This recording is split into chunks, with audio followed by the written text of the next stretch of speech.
الحمد لله رب العالمين والصلاة والسلام على الحبيب المصطفى أبي القاسم محمد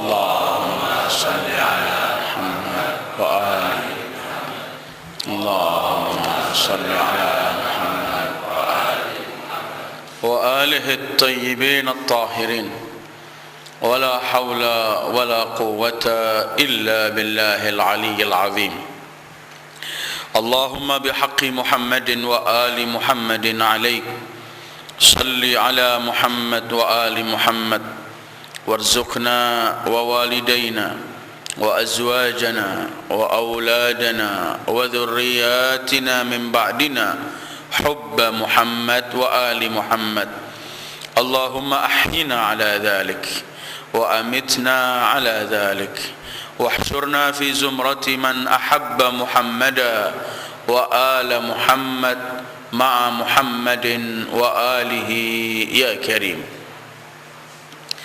أعوذ بالله من الشيطان الرجيم إن الذين كفروا سواء عليهم أأنذرتهم أم لم تنذرهم لا يؤمنون ختم الله على قلوبهم وعلى سمعهم وعلى أبصارهم غشاوة ولهم عذاب عظيم صدق الله العلي العظيم أيها الإخوة السلام عليكم ورحمة الله وبركاته.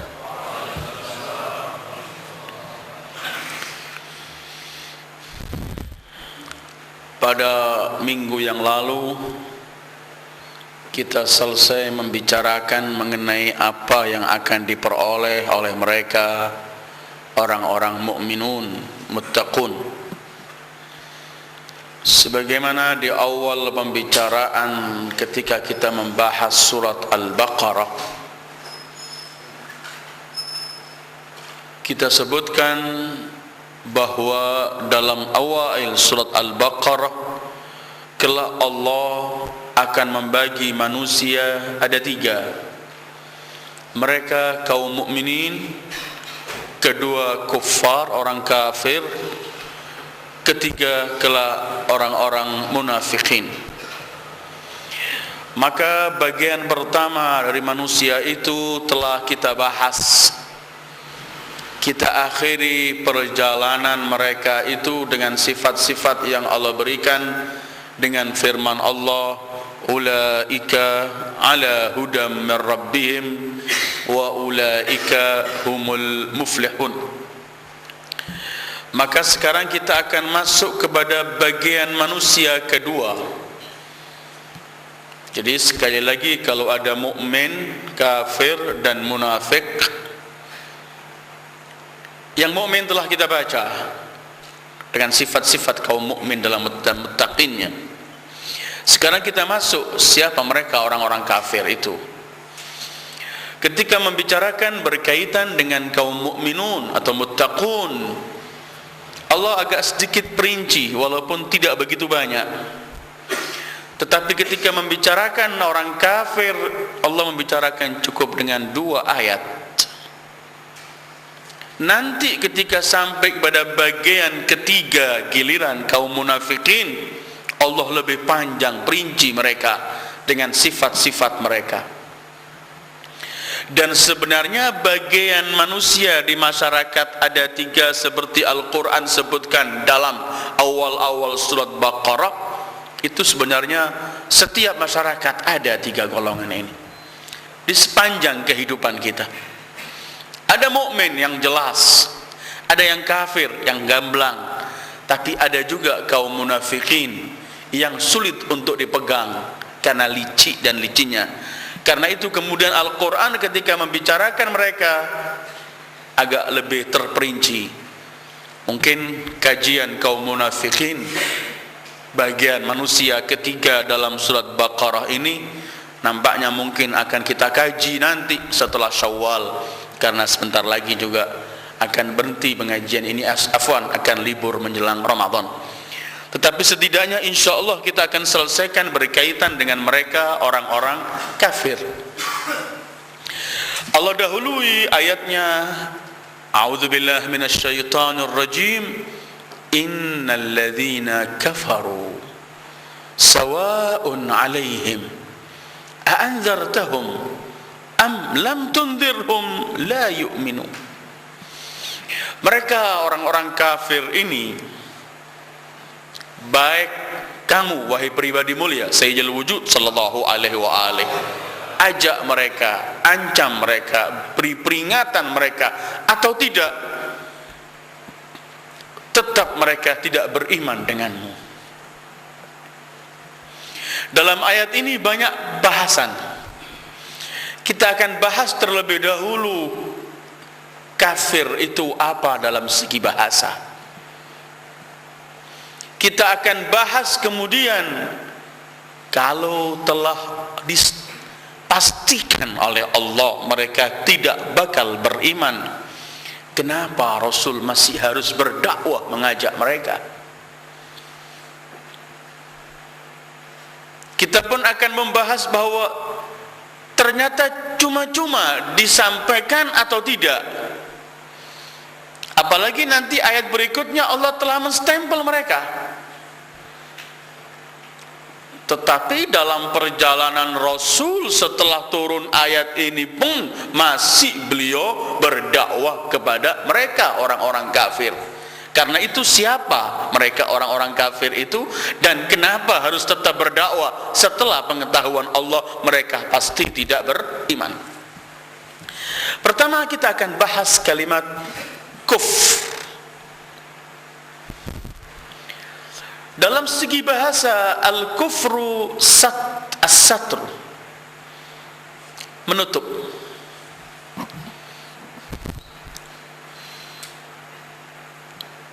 Taghtiyah, menutup.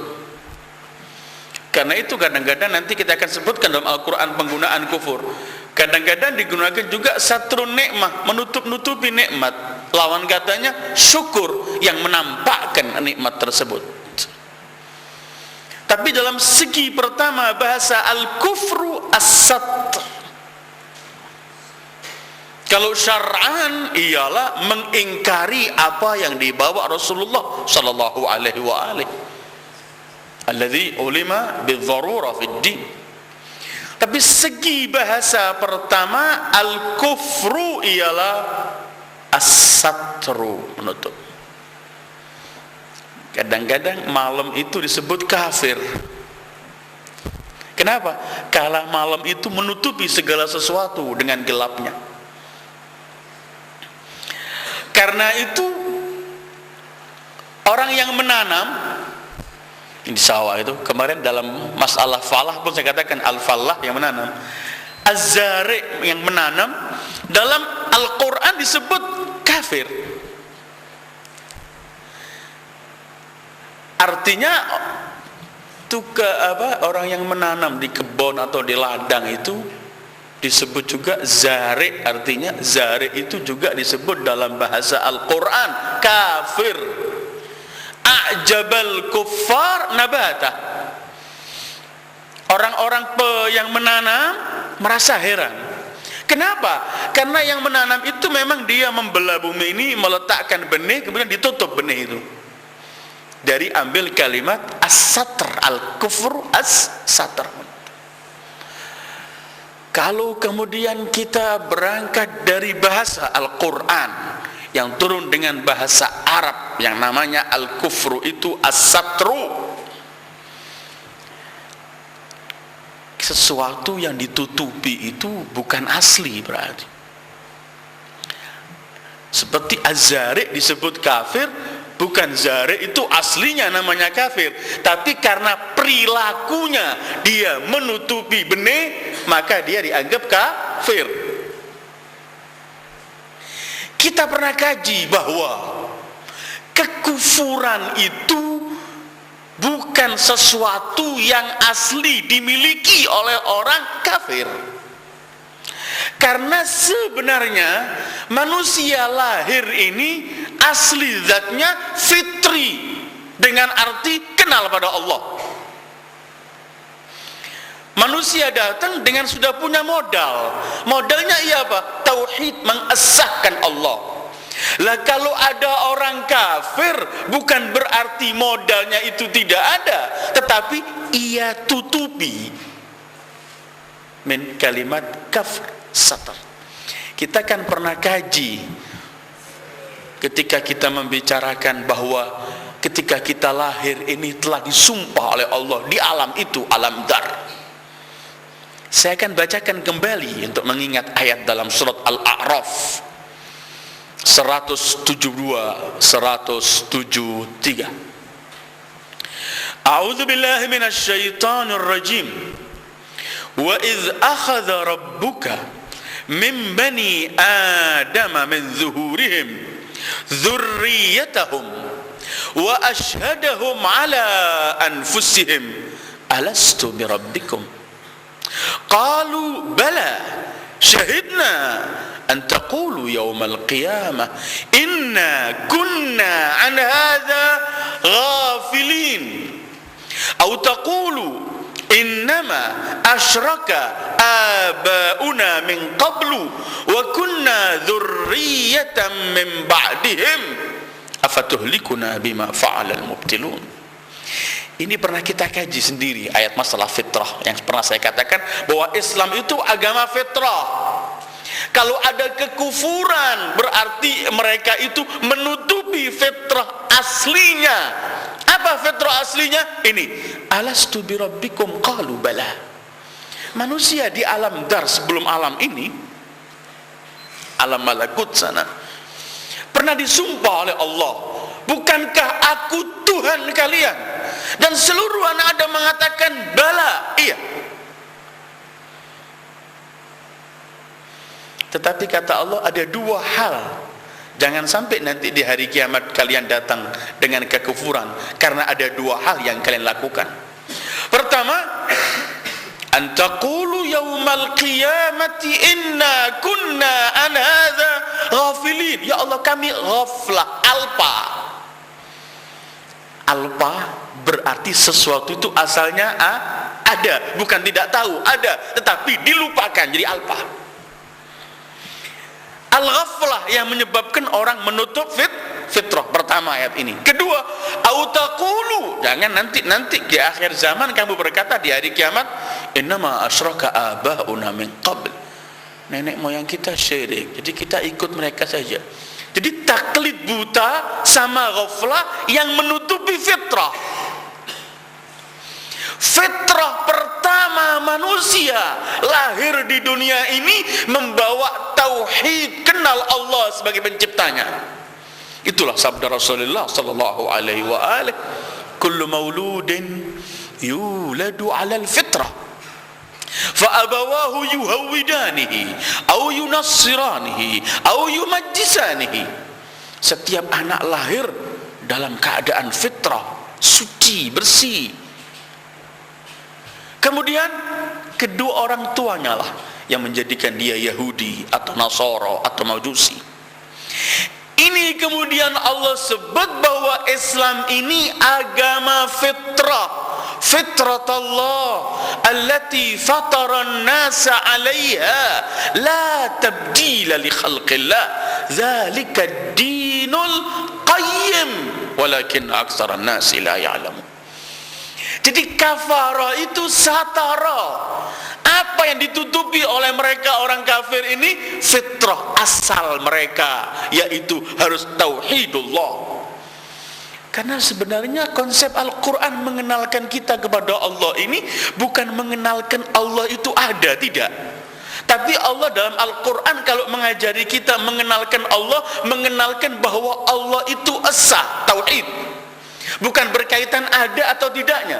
Karena kalau ada atau tidak Allah, tidak perlu Allah mengutus para nabi. Tidak ada makhluk yang meragukan adanya Allah. Allah berfirman dalam Al-Quran, afillahi syakkun fatiras samawati wal ard. Apakah ada yang meragukan Allah, pencipta langit dan bumi?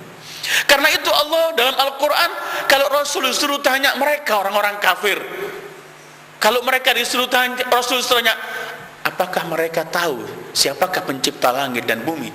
La yaqulunna Allah, pasti mereka berkata Allah.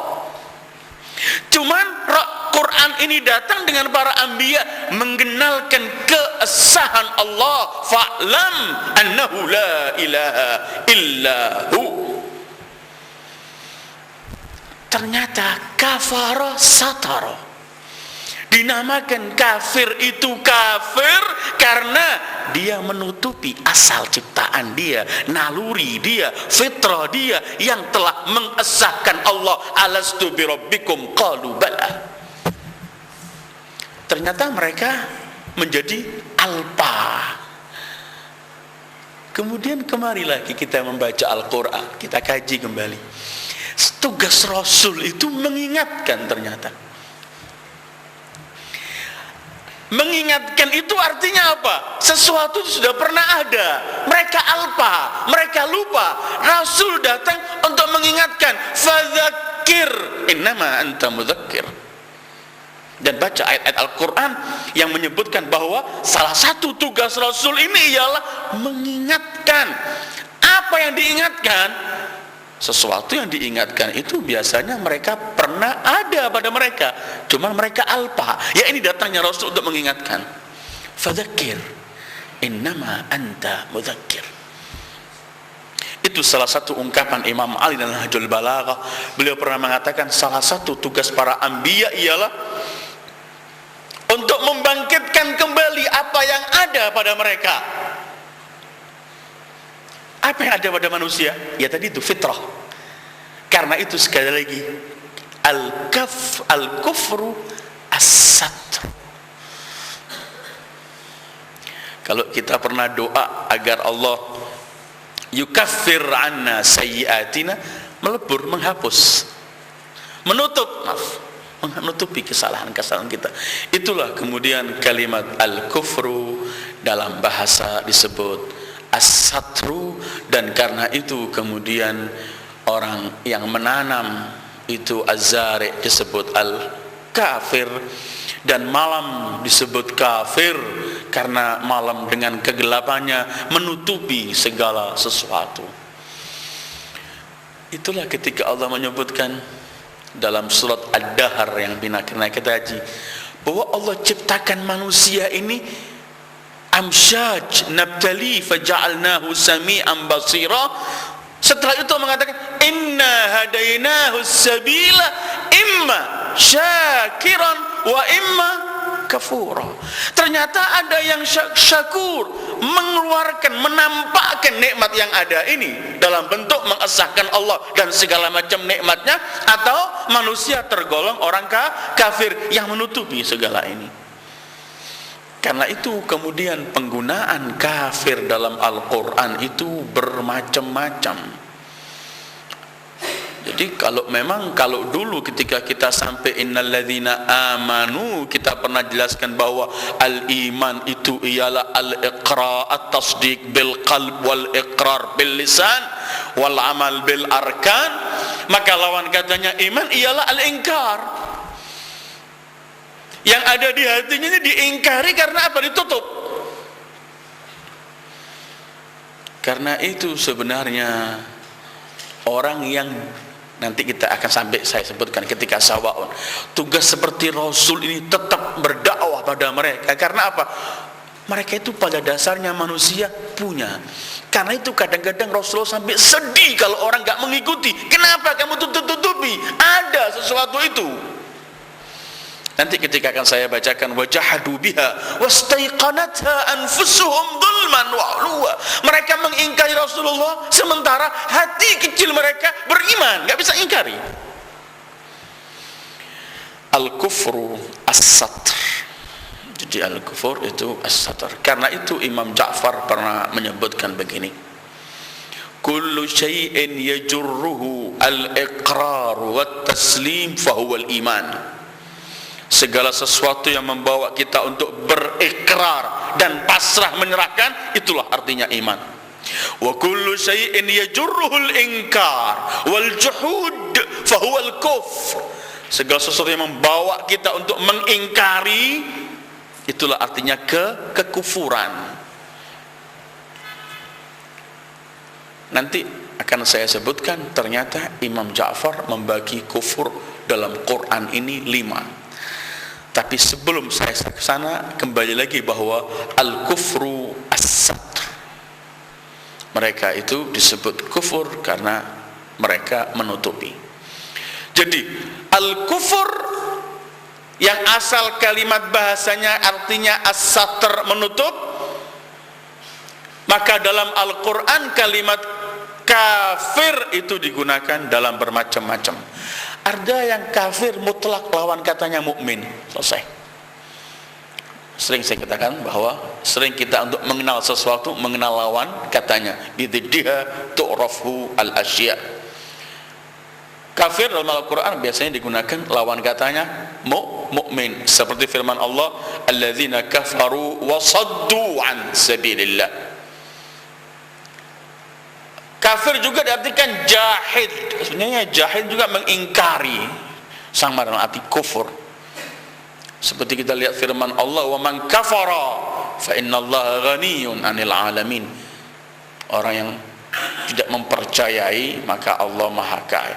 Kafir juga lawan katanya syakir. Ada kafir, ada syakir. Inna hadainahu sabila imma syakiran wa imma kafura. Kita bisa menemukan firman Allah, washkurli wa la takfurun, washkuruli wa la takfurun. Bersyukurlah dan jangan beringkar. Artinya kafir itu lawan katanya syukur. Al-Imam Ja'far as-Sadiq pernah didatangi oleh salah satu muridnya.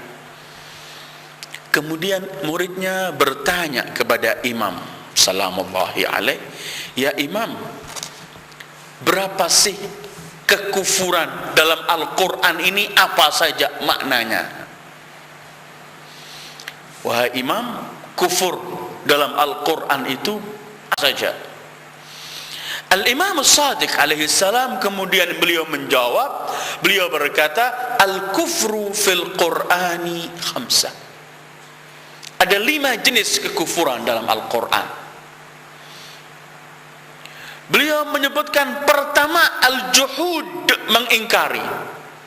Dan al-juhud ini terbagi 2. Juhud karena tidak tahu, artinya nggak tahu, dia dalilnya belum begitu kuat. Semestinya gamblang, cuma dia kurang mampu. Dan kalau mencari terus pasti akan mampu, tapi berhenti dia dalam ketidakmampuan. Kedua, juhud, mengingkari bukan karena tidak tahu, tahu persis, tapi tetap dia mau mengingkari. Kedua. Ketiga, kufur dengan apa yang diturunkan oleh Allah, yang diperintahkan oleh Allah. Keempat, kufur bara'ah, lepas tangan. Dalam arti kufur dalam Al-Quran ada mengandung kalimat yang tidak mau ikut terserah, ikut campur, lepas tangan. Bara'ah, at-tabarri. Kelima, kufur nikmat. Imam Ja'far membawa ayat dalam surat Al-Hadid berkaitan dengan orang-orang yang tidak mempercayai ketentuan hukum Allah, atau surat Jasiyah, afwan, yaitu firman Allah begini, mengingkari tanpa mengenal. Bagaimana itu? Saya bacakan dulu ayatnya. Wa qalu ma hiya illa hayatuna dunya namutu wa nahya wa ma yuhlikuna illa ad-dahr wa ma lahum bidzalika min ilmin in hum illa yadhunnun.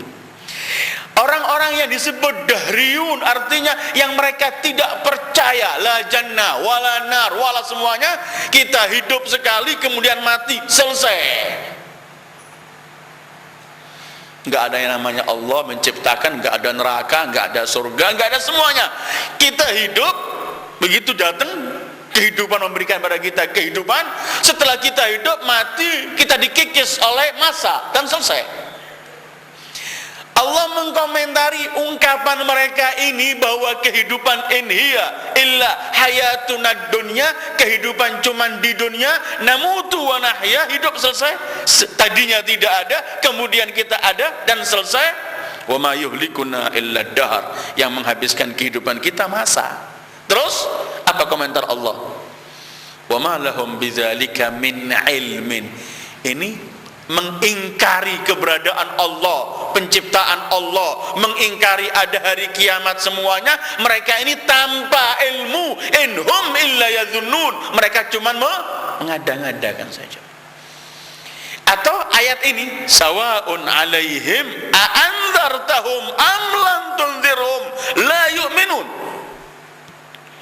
Juhud an ghairi ma'rifah. Tetapi ada lagi yang kedua, bagian kedua, mengingkari bukan karena tidak tahu, tetapi mereka tahu. Tahu ini hak, tapi tetap mereka ingkari. Ayatnya, wajahadu biha wastaiqanatha anfusuhum dzulman wa 'uluwa. Mereka mengingkarinya, tetapi hati kecil mereka meyakini kebenarannya. Aji. Atau kita bisa melihat dalam surat Baqarah ketika Allah menceritakan orang-orang ahlul kitab yang selalu menunggu kedatangan Rasulullah. Setelah Rasulullah datang, bukan mereka tambah iman, tapi mengingkari. Artinya ketika mereka menjadi mengingkari, mengkafiri Rasulullah, bukan enggak tahu, mereka tahu. 89 Allah berfirman dalam Baqarah, walamma ja'ahum kitabun min indillah musaddiqun lima ma'ahum wa kanu min qablu yastaftihuna 'ala alladhina kafaru falamma ja'ahum ma arafu kafaru bih fala'natullahi 'alal kafirin. Setelah datang kitab dari Allah yang membenarkan kitab mereka, dan sebelumnya mereka selalu kalau berhadapan sama orang-orang kafir, mereka ini tawassulnya agar kita diberi kemenangan demi Nabi yang akan lahir, yaitu Muhammad. Mereka nanti-nantikan min qabl yastaftihun 'ala alladhina kafaru. Tetapi falamma ja'ahum ma arafu, setelah datang apa yang mereka nanti-nantikan, yang mereka tunggu dan mereka kenal ini sifatnya, kafaru, malah mereka mengkufurinya. Karena itu kata Allah, fala'natullahi 'alal kafirin, mereka adalah orang-orang yang terkutuk.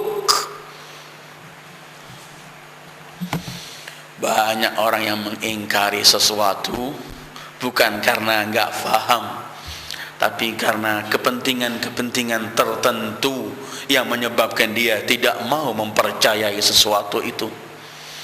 Atau banyak orang jadi badut, tidak menampilkan dirinya yang asli karena hati kecilnya menerima, tapi kondisi luarnya dia buat untuk menolak, bukan karena enggak faham, tapi karena ada hal-hal yang ia takuti, dan sebenarnya yang ia takuti cuman bayangan.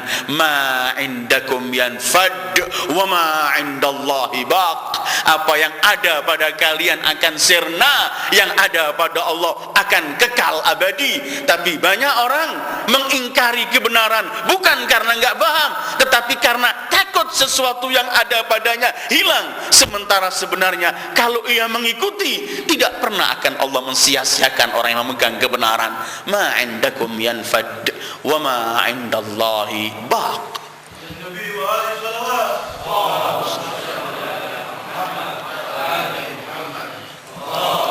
Salli ala Muhammad.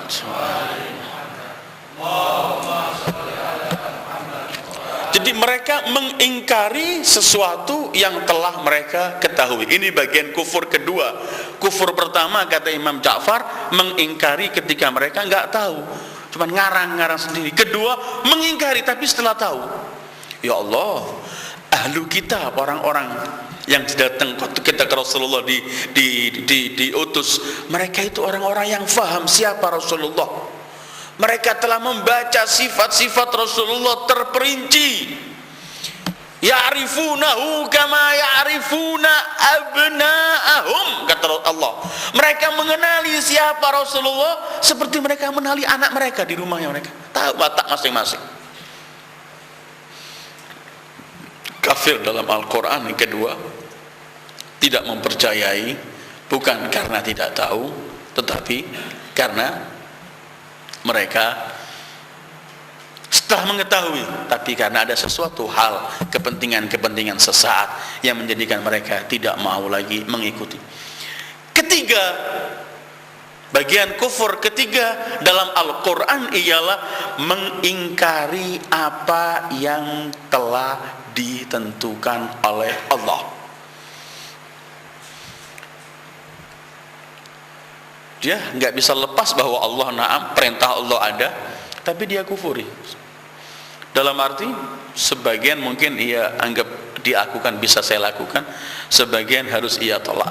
Seperti firman Allah begini, a'udzubillahi minasyaitonir rajim, afatu'minuna bi ba'dil kitab wa takfuruna bi ba'd fama jazaa'u man yaf'alu dzalika minkum illa khizyun fil hayatid dunya wa yawmal qiyamati yuradduna ila asyaddil 'adzab wa mallahu bighafilin 'amma ta'malun.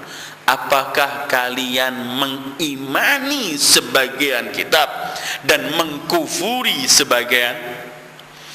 Kalau sama sekali nggak mengimani, mungkin karena nggak paham yang pertama, atau karena kedua berdengki dan benci walaupun setelah memahami. Kalau ini enggak, tidak ada alasan, nggak percaya, tapi kemudian dipilah-pilah sendiri. Orang yang suka memilah-milah ini kan yang dijadikan tolak ukurnya bukan karena ketentuan Allah, yang dijadikan tolak ukurnya ialah hawa nafsu. Yang sesuai sama hawa nafsunya ia akan percaya, yang tidak ia akan tolak. Afakullama ja'akum rasulun bima la tahwa anfusukum mustakbartum fariqan. Sebagian mereka kalian bohongi, sebagian mereka kalian bunuh, cuman karena apa?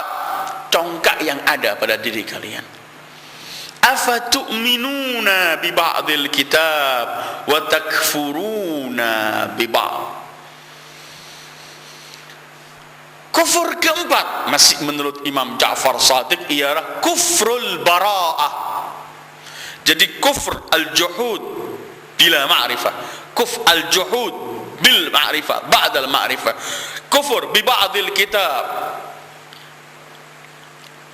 meninggalkan, kufur bitarki ma anzalallah, meninggalkan dengan apa yang Allah turunkan. Keempat ialah kufrul bara'ah. Ada kufur itu dalam Al-Quran artinya aku nggak ikut campur dengan kamu.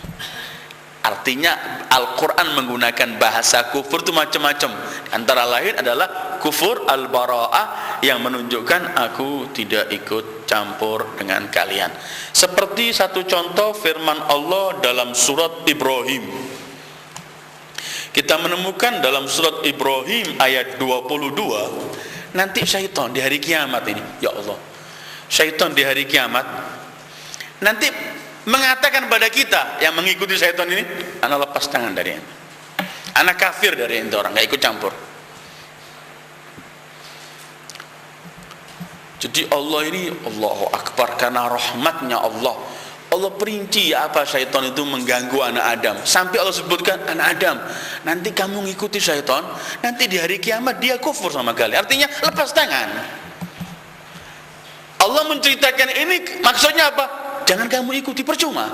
Tidak akan menjamin kalian, bahkan akan mengatakan kenapa kamu ikut aku. Dengarkan Allah menyebutkan, wa qala syaitanu lamma qudhiyal amr innallaha wa'adakum wa'dal haqq wa wa'adtukum fa akhlaftukum wa ma kana li 'alaikum min sultanin illa an da'awtukum fastajabtum li fala talumuni walumu anfusakum ma ana bimusrikhikum wa ma antum bimusrikhiyya. Terusannya apa? Inni kafartu bima asyraktumuni min qabl. Inni kafar, ana pas tangan. Allah menceritakan nanti di hari kiamat ini ketika ditentukan segala sesuatu oleh Allah, katanya syaitan, Allah memberi janji benar kepada kalian, aku pun iming-iming kalian ikut aku. Aku nggak ada sesuatu, aku cuman ajak kalian, aku nggak memiliki kekuatan, aku cuman ajak kalian mengikuti aku. Maka jangan salahkan aku, salahkan diri kalian sendiri. Walumu wala talumuni, kata syaitan, walumu anfusakum. Aku nggak maksa kalian. Karena itu terakhir kata dia, inni kafartu bima asyraktumuni min qabl. Ana lepas tangan. Artinya kafartu ini bara'ah, lepas tangan. Kufur, nanti aku lepas tangan, gak ikut campur. Kenapa kalian ikut aku? Jadi ada kalimat Al-Quran menggunakan kalimat al-kufur dalam arti lepas tangan. Seperti juga dalam surat Al-Mumtahanah, kalau kita pernah mengkaji surat Al-Mumtahanah, juga Allah menyebutkan kufur di sini dalam arti lepas tangan. A'udzubillahi minasyaitonir rajim. Qad kanat lakum uswatun hasanatun fi Ibrahim walladzina ma'ah idh qalu liqaumihim inna bura'a'u minkum wa mimma ta'buduna min dunillah kafarna bikum ay bara'na tabarra'na bikum. Kafarna bikum, kami lepas tangan dari kalian. Wa bada bainana wa bainakumul adawatu wal baghdha ila akhir. Kufur keempat adalah kufur yang menunjukkan lepas tangan, tidak ikut campur. Kufur kelima dalam Al-Quran ialah kufrun ni'mah, mengkafiri, mengingkari nikmat. Dan ini yang terbanyak Al-Quran. Seperti kalau kita melihat cerita Sulaiman ketika melihat arsy Balqis di depan dia, beliau mengatakan, hadza min fadli rabbi liyabluwani aashkuru am akfur. Untuk aku mensyukuri atau aku mengkufuri. Mengkufuri adalah mengkufuri nikmat tadi itu. Atau la in syakartum la azidannakum wa la in kafartum. Di sini artinya mengkufuri nikmat tadi itu. Kalau kamu syukuri nikmat, aku tambah. Tetapi kalau kalian ingkari nikmat itu, la in syakartum la azidannakum wa la in kafartum inna azabi lasyadid. Ini yang disebut oleh Al-Imam Ja'far bahwa kufur ada dalam Al-Quran memiliki 5 arti. Kufur juhud biduni ilm, kufur juhud bil ilm, kufur bitarki ma anzalallah, kufrul bara'ah, kufru an-ni'mah. Semua itu menunjukkan kekufuran memiliki bermacam-macam arti. Inilah yang kita akan bahas dalam surat Baqarah yang sedang kita kaji ini. Kebahagiaan manusia ketiga ialah innalladzina kafaru sawa'un alaihim. Sawa dalam bahasa Al-Arab adalah artinya al-istiwa, yang artinya mustawin, sama saja. Sawa artinya sama saja. Apa artinya sama saja? Kamu takuti mereka, kamu idzar, kamu ancam mereka, kamu seru pada mereka, kamu dakwah atau tidak, sawaun alaihim, bagi mereka tetap tidak pernah akan mengimani. Orang mufassirin kemudian berbicara, siapa orang-orang kafir yang Rasul disebut oleh Allah? Percuma kamu ajak mereka atau tidak, tetap mereka tidak beriman.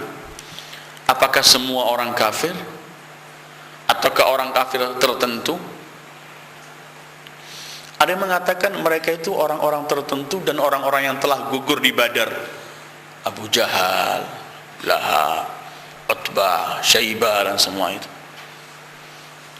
Ada yang mengatakan tidak, ini orang-orang kufar dari ahlul kitab yang sudah pasti tidak mau mengikuti Rasulullah sallallahu alaihi wasallam. Ada yang mengatakan tidak harus mereka itu, walaupun mungkin mereka termasuk, tetapi ayat ini telah untuk setiap orang kafir yang dalam ilmu Allah mereka sudah tidak bakal sama sekali masuk kepada Islam ini. Ini mungkin kita bertanya, Lah kalau dalam ilmu Allah, Allah sudah tentukan mereka tidak bakal beriman. Kenapa Rasulullah capek-capek berdakwah? Dan kenapa kemudian saya dan Anda sebagai orang muslim juga masih berdakwah sama orang kafir? Kalau sudah mereka nggak bakal beriman, lebih baik kita spontan saja, nggak perlu dakwah sudah. Ada apa? Dakwah toh mereka nggak bakal mengikuti apa yang akan kita serukan kepada mereka. Ayyul ikhwah, Rasul diutus oleh Allah untuk linnas kafah, untuk seluruh lapisan manusia. Dan Rasul ketika berdakwah, bukan pengikut Rasul itu semua orang yang gak pernah menjadi kafir, kecuali orang-orang tertentu. Beliau dibangkitkan dalam dakwah orang yang gak pernah melewati kekufuran. Itu orang-orang tertentu yang sebagian pernah kita sebutkan, seperti Al-Imam Ali bin Abi Thalib yang gak pernah sama sekali melewati kekufuran dalam hidupnya. Tetapi banyak orang-orang yang masuk Islam pada Rasulullah dulunya mereka kaum musyrikin, kufar. Tetapi ayat ini atau dalam surat Yasin juga Allah menegaskan sawa'un alaihim a'anzartahum am lam tunzirhum la yu'minun. Sama saja kamu wahai pribadi mulia Sayyidul Wujud Muhammad sallallahu alaihi wasallam. Kamu ajak mereka berdakwah, kamu serukan mereka agar mempercayai yang kamu bawa atau tidak, tetap mereka tidak beriman dengan apa yang kamu bawa. Lah terus ya apa caranya Rasul berdakwah? Ayyuhal ikhwah, begini. Pertama, Allah tidak mengatakan sawaun alaika a'andartahum am lam tundirhum la yu'minun, tapi sawaun alaihim. Kalau sawaun alaika makna artinya Allah telah melarang Rasul, kamu ajak dakwah atau tidak percuma. Tetapi ketika sawaun alaihim, karena Allah ketika berbicara kepada dalam surat Asy-Syu'ara, ketika Allah berbicara mengenai berhala-berhala mereka, Allah menyebutkan begini, sawaun alaikum ada'autumuhum am antum shamitun. Sama.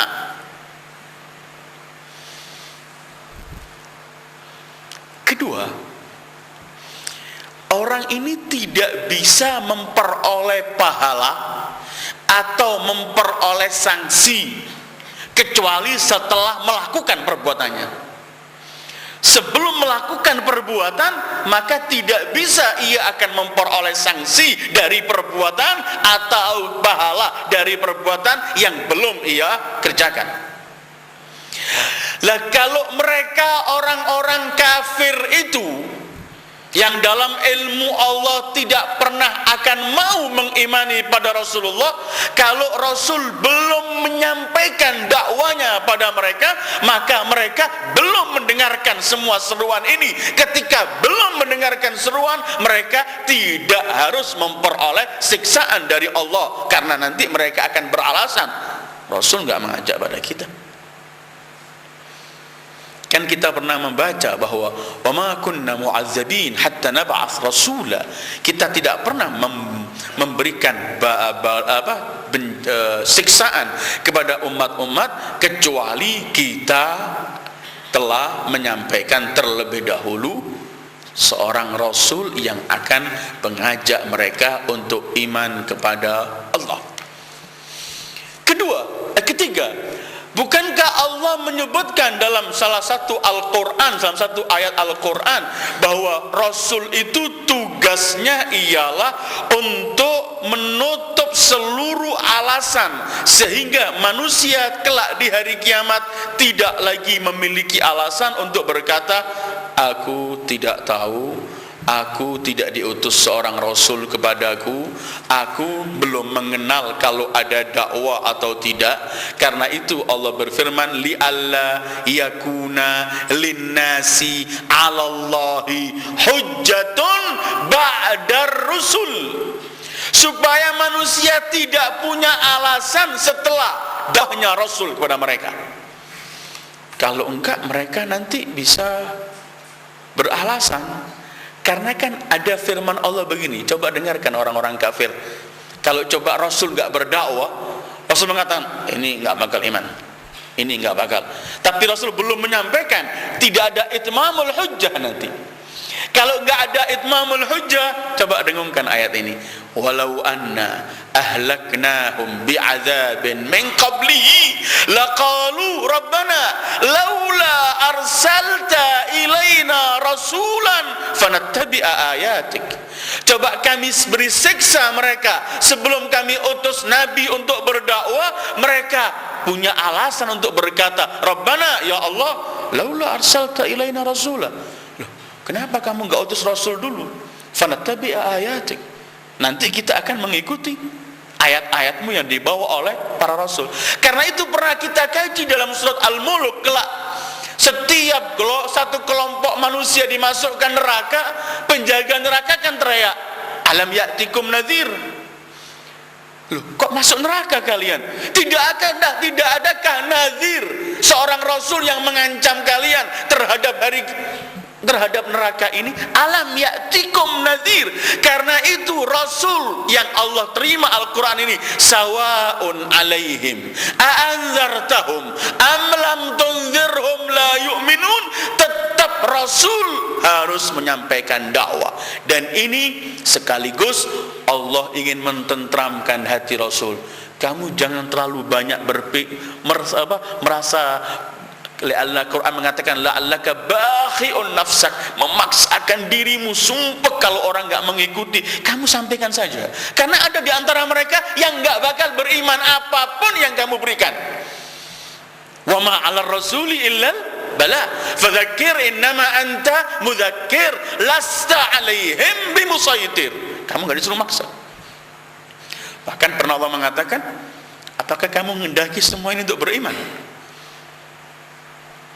Kalau harus aku turunkan siksaan atas mereka, mereka pasti beriman. Tapi bukan itu yang Allah inginkan. Sampaikan saja. Tetapi mungkin Anda bertanya, apakah ilmu Allah terhadap orang-orang tertentu tidak bakal beriman itu berarti Allah telah menentukan mereka tidak beriman? Tidak.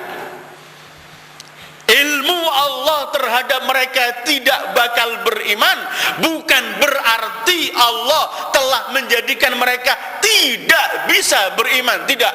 Karena kalau ini nanti bertentangan. Kenapa Allah tentukan mereka sudah kafir, tapi kalau mereka kafir bakal disiksa oleh Allah? Tidak.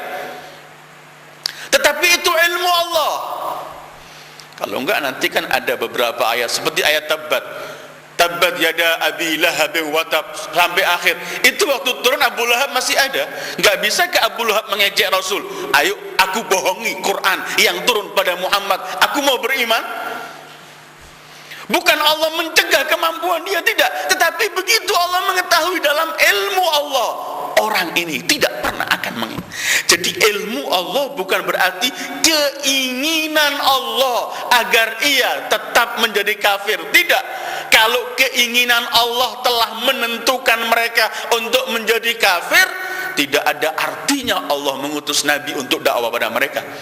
Dan tidak ada artinya Allah ancam mereka untuk masuk neraka, sementara yang menentukan mereka untuk jadi kafir itu Allah. Wa ma rabbuka bidzallamin lil abid. Jadi pengetahuan Allah, ilmu Allah bahwa mereka tidak akan beriman bukan berarti Allah telah menutup semua jalan untuk iman dari pertama. Tidak, Allah buka lebar-lebar, tapi mereka mengingkari sampai menjadi orang yang tidak pernah akan mengikuti iman pada Rasulullah. Seperti yang akan kita baca nanti, banyak penyakit-penyakit fi qulubihim maradun fazadahumullahu marada. Wa may yuridillahu an yudhillahu. Ketika Allah ingin mensesatkan seseorang, kapan datangnya Allah ingin mensesatkan seseorang? Setelah orang tersebut menolak semua kebenaran, terus melakukan mengingkaran sebagai sanksi dari penolakannya, disesatkan oleh Allah. Bukan di pertama kali Allah mensesatkan, tidak. Jadi sawaun alaihim a'anzartahum am lam tundirhum la yu'minun. Diajak atau tidak, mereka tetap tidak pernah akan mau beriman. Ya, ini seperti mereka sering mengungkapkan untuk Rasulullah sallallahu alaihi wa alihi, sawaun alaikum sawaun alaina awa'atta am lam takun minal wa'idhin. Allah pernah menceritakan kaum Hud. Kaum Hud, umat Nabi Hud berkata sama Hud, Hud, percuma kamu ajak kita atau tidak, tetap kami enggak iman padamu. Sawaun alaina awa'atta, kamu berikan mau'idhah kita, am lam takun minal wa'idhin, kamu enggak memberikan, tetap kami enggak beriman. Jadi ilmu Allah bahwa akhir perjalanan hidup mereka tetap tidak menerima kebenaran ini, kamu sampaikan atau tidak, tapi tetap kewajibanmu untuk menyampaikan supaya mereka tidak ada alasan bahwa kami belum mendengarkan. Ilmu Allah terhadap akhir mereka bukan berarti Allah menentukan mereka. Itu nanti kita akan salah faham dengan ketentuan Allah. Dan kalau Allah menentukan yang syar, kalau Allah menentukan yang jelek, apa artinya Allah mempersiapkan neraka untuk mereka orang-orang yang melakukan kejelekan? Mungkin sering saya beri contoh berkali-kali. Kalau Anda mengetahui seseorang yang telah hidup lama dengan Anda, anggaplah itu pembantu Anda, yang Anda hidup dengan pembantu ini, salah satu pembantu Anda kenal sangat baik, bertahun-tahun nggak pernah melakukan kejahatan. Tapi yang satu ini Anda kenal berkali-kali berkhianat. Ketika saya atau salah satu tamu ke rumah Anda, kedua pembantu itu Anda perintahkan untuk datang. Yang satu Anda berikan uang untuk beli makanan, yang jujur tadi. Yang satu Anda berikan uang untuk beli minuman. Ketika mereka berdua berangkat, Anda mungkin berkata pada tamu Anda, yang satu pasti bakal terlambat ini. Karena pengalaman Anda, sementara ilmu Anda bisa keliru. Tapi ilmu Allah, walillahil masalul a'la. Ketika Anda berkata, yang ini bakal kembali cepat, yang ini pengkhianat. Ketika Anda berkata yang ini selalu khianat, apakah Anda waktu itu menginginkan bahwa dia agar khianat? Tidak, tapi itu Anda mengungkapkan pengetahuan Anda bahwa dia bakal khianat. Sementara mungkin pengetahuan kita bakal terbalik. Mungkin yang kita anggap khianat malah hari itu jujur. Mungkin yang kita anggap selama sekian tahun jujur, mungkin dia khianat. Tetapi walillah al-mathalul a'la, maha suci Allah untuk contoh. Ketika Allah mengatakan ini akhirnya tetap gak beriman, bukan Allah menentukan agar dia tetap dalam kehidupannya tidak beriman, tapi Allah kan tahu perjalanan hidup manusia ini. Karena itu kalau kita melihat dalam surat Hud, ketika Allah menceritakan Nabi Allah Nuh alaihissalam, dalam salah satu dakwah Nuh, Allah kan pernah menyebutkan bahwa wahai Nuh, 950 tahun berdakwah, yang ikut, pernah saya sebutkan surat Nuh ya, yang ikut riwayat yang paling banyak 84. Ketika terakhir kan Allah mengetahui perjalanan umat yang gak beriman. Ketika terakhir Allah mengatakan ini ilmu Allah. Khalas, terakhir sudah tidak ada lagi yang beriman kecuali yang bersama kamu. Coba dengarkan ayat ini. A'udzubillahi minasyaitonir rajim. Wa uhiya ila Nuhin annahu lan yu'mina min qaumika illa man qad amana fala tabta'is bima kanu yaf'alun wasna'il fulka bi a'yunina wa wahyina wa la tukhatibni fil ladzina zalamu innahum mughraqun. Hai Nuh, sudah tidak ada lagi yang iman dari kaummu kecuali mereka ini yang sama kamu sudah. Ma'rifatullah, ilmu Allah, sudah tidak ada lagi yang iman kepadamu kecuali ini datangnya baru saat itu, ataukah baru mulai awal tahun pertama Allah perintahkan Nuh untuk dakwah dari mulai awal. Begitu juga ketika Allah memerintahkan Rasul untuk dakwah, mereka sudah mereka tidak pernah akan menerima dakwamu, kamu aja atau tidak. Fahum la yu'minun. Tinggal saya dan anda dan setiap pewaris Rasul yang ingin berdakwah, tetap kita dakwakan kepada mereka, harus kita perdengarkan. Mereka mau beriman, ya, tidak selesai tugas kita di hadapan Allah, tetapi kelak mereka di hari kiamat sudah tidak ada alasan. Coba lau ba'ath, kalau mengutus arsalta ilaina rasulan, coba kamu utus rasul, fanattabi'a ayatik. Sekali lagi, innal ladzina kafaru sawa'un 'alaihim a'anzartahum am lam tunzirhum la yu'minun. Tapi tugas Rasul tetap fadzakir, tugas Rasul tetap faballigh, tugas Rasul tetap harus beliau menjadi qum fa'anzir, terus wa rabbaka fakabbir, terus. Setelah itu siapa yang beriman, iya silahkan. Siapa yang enggak beriman silahkan, tapi tugas yang menyampaikan telah selesai. Ini malam ini sampai wal innal ladzina kafaru sawa'un 'alaihim a anzartahum am lam tunzirhum la yu'minun. Minggu depan insyaallah kita akan bicarakan mengenai al-qalbu fil Quran, hati dalam Al-Quran, atau minggu yang akan datang. Tetapi ketika sampai pada khatamallahu ala qalbi ila akhir ayat. Wa sallallahu ala Muhammad wa alihi at-tayyibin at-tahirin. Wassalamu alaikum warahmatullahi wabarakatuh.